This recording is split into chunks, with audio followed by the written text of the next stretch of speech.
ನಮಸ್ಕಾರ. ಮತ್ತೊಮ್ಮೆ ಲಕ್ಷ್ಮೀ ಸ್ಪರ್ಧಾ ಅಕಾಡೆಮಿಗೆ ಸ್ವಾಗತ. ನಾನು ನಿಮ್ಮ ನೇತ್ರಾವತಿ ಮೇಡಮ್.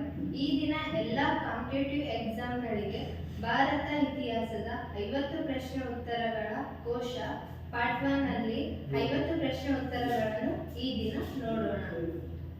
ಮೊದಲನೆಯ ಪ್ರಶ್ನೆ, ಭೂಮಿಯು ಎಷ್ಟು ಕೋಟಿ ವರ್ಷಗಳ ಹಿಂದೆ ಹುಟ್ಟಿದೆಂದು ಅಂದಾಜಿಸಲಾಗಿದೆ?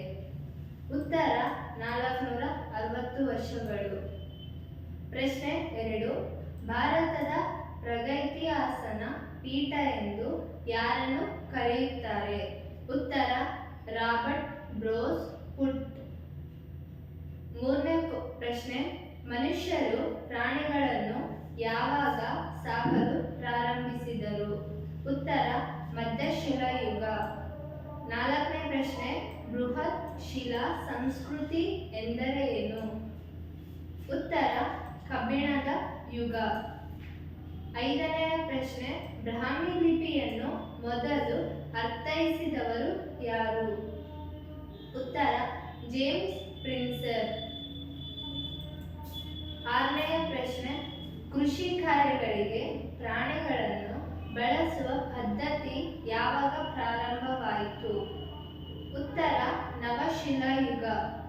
ಏಳನೇ ಪ್ರಶ್ನೆ, ಕಬ್ಬಿಣದ ಯುಗದ ಬೃಹತ್ ಶಿಲಾ ಸಮಾಧಿ ಕಂಡುಬಂದ ರಾಜನ ಕೋಳೂರು ಯಾವ ಜಿಲ್ಲೆಯಲ್ಲಿದೆ? ಉತ್ತರ ಯಾದಗಿರಿ. ಎಂಟನೇ ಪ್ರಶ್ನೆ, ನಕ್ಷಂ ಐ ರುಸ್ತಂ ಮತ್ತು ಪರ್ಸೆಪೋಲಿಸ್ ಶಾಸನಗಳ ಮಹತ್ವವೇನು? ಉತ್ತರ ಭಾರತ ಪರ್ಷಿಯಾ ಸಂಬಂಧಗಳನ್ನು ತಿಳಿಸುತ್ತದೆ. ಒಂಬತ್ತನೇ ಪ್ರಶ್ನೆ ಬರುತ್ತೆ, ಯಾರ ಶಾಸನವು ಬ್ರಾಹ್ಮಿ, ನಾಗರಿ, ಖರೋಷ್ಠಿ, ಗ್ರೀಕ್ ಮತ್ತು ಅರಬಿಕ್ ಶೈಲಿಯಲ್ಲಿದೆ? ಉತ್ತರ ಹೇಳುತ್ತೆ ಅಶೋಕ. ನೆಕ್ಸ್ಟ್ 10ನೇ ಪ್ರಶ್ನೆ, ಮನುಷ್ಯರು ಯಾವ ಕಾಲದಲ್ಲಿ ಮನೆ ಕಟ್ಟಿ ವಾಸಿಸಲು ತೊಡಗಿದರು? ಉತ್ತರ ಮಧ್ಯಶಿಲಾ ಯುಗ.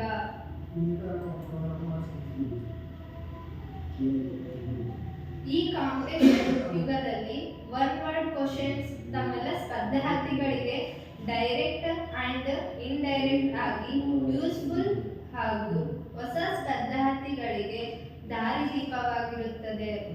ಮುಂದುವರೆದ ಪ್ರಶ್ನೆ 11ನೇದು, ಎಷ್ಟು ವರ್ಷಗಳ ಹಿಂದೆ ಬರವಣಿಗೆ ಪ್ರಾರಂಭವಾಯಿತು? ಉತ್ತರ 8,000 ವರ್ಷಗಳು ಎಂದು ಹೇಳುತ್ತದೆ. 12ನೇ ಪ್ರಶ್ನೆ, ಮನುಷ್ಯರು ಪ್ರಥಮವಾಗಿ ಬಳಸಿದ ಲೋಹ ಯಾವುದು? ಉತ್ತರ ತಾಮ್ರ. 13ನೇ ಪ್ರಶ್ನೆ, ಮನುಷ್ಯನು ಪೌರ ಜೀವನಕ್ಕೆ ಒಳಪಟ್ಟ ಕಾಲ ಯಾವುದು? ಉತ್ತರ ನವಶಿಲಾ ಯುಗ. 14ನೇ ಪ್ರಶ್ನೆ, ಕಬ್ಬಿಣ ಯುಗದ ಬೃಹತ್ ಶಿಲಾ ಸಮಾಧಿಯು ಕಂಡುಬಂದಿರುವ ದೊಡ್ಡ ಮಳ್ಳಂತೆ ಎಲ್ಲಿದೆ? ಉತ್ತರ ಕೊಡಗು.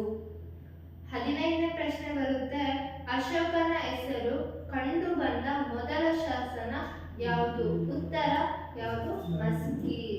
ನೆಕ್ಸ್ಟ್ 16ನೇ ಕ್ವಶನ್ ಬರುತ್ತೆ, 1897ರಲ್ಲಿ ದಾಮೋದರ್ ಚಾಪಕರ್ ಮತ್ತು ಬಾಲಕೃಷ್ಣ ಚಾಪೇಕರ್ ಕೊಲೆ ಮಾಡಿದ ಬ್ರಿಟಿಷ್ ಅಧಿಕಾರಿ ಯಾರು? ಉತ್ತರ WC ರ್ಯಾಂಡ್ ಅಂತ ಹೇಳ್ತೀವಿ. 17ನೇ ಪ್ರಶ್ನೆ ಬರುತ್ತೆ, ಬಂಗಾಳದ ಮೊದಲ ಕ್ರಾಂತಿಕಾರಿ ಸಂಘಟನೆ ಯಾವುದು? ಉತ್ತರ ಅನುಶೀಲನ ಸಮಿತಿ. 18ನೇ ಪ್ರಶ್ನೆ ಬರುತ್ತೆ, ಗಾಂಧಿ ಹತ್ಯೆ ನಡೆದ ಸ್ಥಳ ಯಾವುದು? ಉತ್ತರ ಬಿರ್ಲಾ ಮಂದಿರ್. 19ನೇ ಪ್ರಶ್ನೆ ಬರುತ್ತೆ, 1946ರ ಕ್ಯಾಬಿನೆಟ್ ನಿಯೋಗದ ಮುಖ್ಯ ಉದ್ದೇಶವೇನು? ಉತ್ತರ ಬ್ರಿಟಿಷರಿಂದ ಅಧಿಕಾರ ಹಸ್ತಾಂತರ. 20ನೇ ಕ್ವಶನ್, ಕ್ಯಾಬಿನೆಟ್ ನಿಯೋಗದ ಸ್ಟಾಫರ್ಡ್ ಕ್ರಿಪ್ಸ್ ಏನಾಗಿದ್ದರು? ಉತ್ತರ ವಾಣಿಜ್ಯ ಮಂಡಳಿ ಅಧ್ಯಕ್ಷ. ಇನ್ನು ಹೇಳಬೇಕಾದ್ರೆ TET ಎಕ್ಸಾಮ್ ಹತ್ತಿರ ಬರುವುದರಿಂದ ಸೆಂಟೆನ್ಸ್ ವಾಕ್ಯಗಳು ಹಾಗೂ ಹೇಳಿಕೆ ಪ್ರಶ್ನೆಗಳಿಗೆ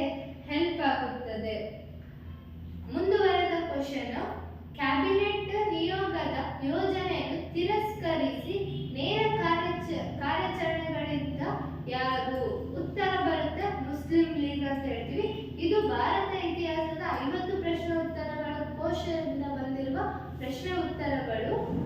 ನೆಕ್ಸ್ಟ್ 22ನೇ ಪ್ರಶ್ನೆ ಬರುತ್ತೆ, ಕ್ಯಾಬಿನೆಟ್ ನಿಯೋಗದ ಯೋಜನೆಯಂತೆ ಜಾರಿಗೆ ಬಂದ ಹಂಗಾಮಿ ಸರ್ಕಾರದ ಹಣಕಾಸು ಮಂತ್ರಿ ಯಾರು?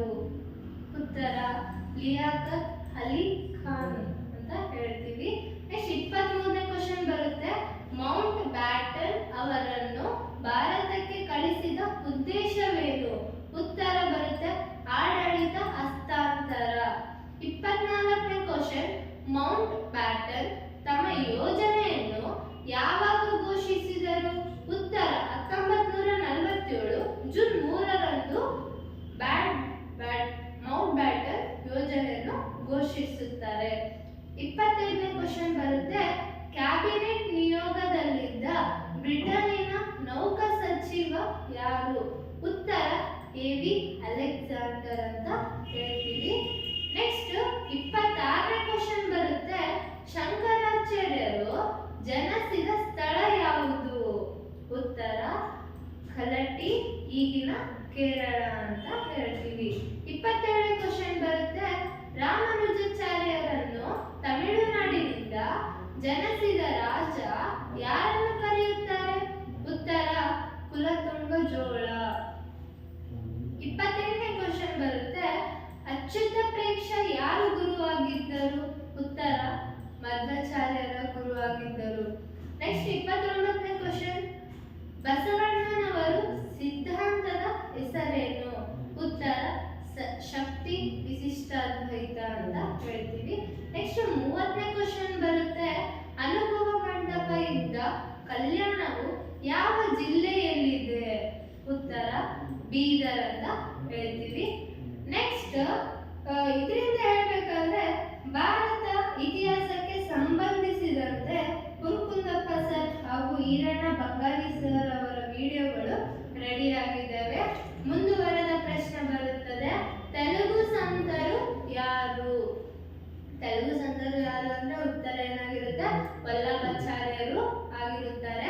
ನೆಕ್ಸ್ಟ್ 32ನೇ ಪ್ರಶ್ನೆ ಬರುತ್ತೆ, ಮಹಾವಿಭಾಷ ಶಾಸ್ತ್ರವನ್ನು ಬರೆದವರು ಯಾರು? ಉತ್ತರ ವಾಸುಮಿತ್ರ ಅಂತ ಹೇಳ್ತೀವಿ. ನೆಕ್ಸ್ಟ್ 33ನೇ ಪ್ರಶ್ನೆ ಬರುತ್ತೆ, ನಿಬರಕಾಚಾರ್ಯರು ಪ್ರತಿಪಾದಿಸಿದ ಸಿದ್ಧಾಂತ ಯಾವುದು? ಉತ್ತರ ದ್ವೈತ ಮತ್ತು ದ್ವೈತ ಸಿದ್ಧಾಂತ ಎಂದು ಹೇಳ್ತೀವಿ. 34ನೇ ಪ್ರಶ್ನೆ ಬರುತ್ತೆ, ಷಣ್ಮತ ಸ್ಥಾಪನಾಚಾರ್ಯರ ಎಂಬ ಬಿರುದು ಯಾರಿಗಿದೆ? ಉತ್ತರ ಶಂಕರಾಚಾರ್ಯರು ಅಂತ ಹೇಳ್ತೀವಿ. ನೆಕ್ಸ್ಟ್ 35ನೇ ಪ್ರಶ್ನೆ ಬರುತ್ತೆ, ಜೀವಾತ್ಮ ಮತ್ತು ಪರಮಾತ್ಮ ಬೇರೆ ಬೇರೆ, ಬ್ರಹ್ಮವು ಸತ್ಯ ಜಗತ್ತು ಸತ್ಯ ಎಂಬ ಸಿದ್ಧಾಂತ ಯಾವುದು ಅಂದ್ರೆ ಉತ್ತರ ಹೇಳುತ್ತೆ ದ್ವೈತ ಸಿದ್ಧಾಂತ ಅಂತ. ನೆಕ್ಸ್ಟ್ 36ನೇ ಪ್ರಶ್ನೆ ಬರುತ್ತೆ, ಕೇದಾರದಲ್ಲಿ ಯಾರ ಸಮಾಧಿ ಇದೆ? ಉತ್ತರ ಶಂಕರಾಚಾರ್ಯರು. ನೆಕ್ಸ್ಟ್ 38ನೇ ಪ್ರಶ್ನೆ, ಬಸವಣ್ಣನವರು ಐಕ್ಯಗೊಂಡ ಸ್ಥಳ ಯಾವುದು? ಉತ್ತರ ಕೂಡಲ ಸಂಗಮ. 39ನೇ ಪ್ರಶ್ನೆ ಬರುತ್ತೆ, ಭಾಸ ಕವಿಯು ಬರೆದ ಕೃತಿ ಯಾವುದು? ಉತ್ತರ ಸ್ವಪ್ನ ವಾಸವದತ್ತ. 40ನೇ ಕ್ವಶನ್ ಬರುತ್ತೆ, ಭಜ ಗೋವಿಂದಂ, ಆನಂದ ಲಹರಿ, ಸೌಂದರ್ಯ ಲಹರಿ, ವಿವೇಕ ಚೂಡಾಮಣಿ ಯಾರ ಕೃತಿಗಳು ಅಂತ ಇದೆ.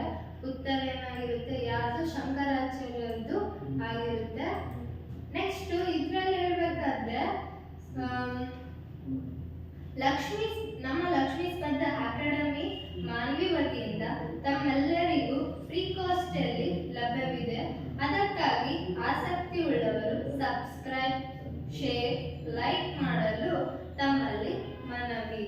ಮುಂದುವರೆದ ಪ್ರಶ್ನೆ 41ನೇ ಪ್ರಶ್ನೆ, ಶುದ್ಧಾದ್ವೈತ ಸಿದ್ಧಾಂತದ ಪ್ರತಿಪಾದಕರು ಯಾರು? ಉತ್ತರ ವಲ್ಲಭಾಚಾರ್ಯರು.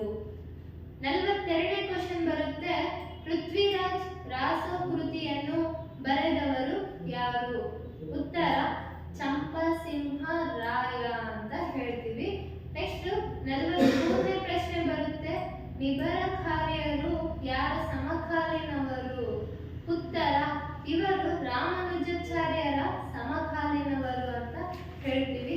ನೆಕ್ಸ್ಟ್ 44ನೇ ಪ್ರಶ್ನೆ, ಸೂರ್ಯ ಸಿದ್ಧಾಂತದ ಪ್ರತಿಪಾದಕರು ಯಾರು?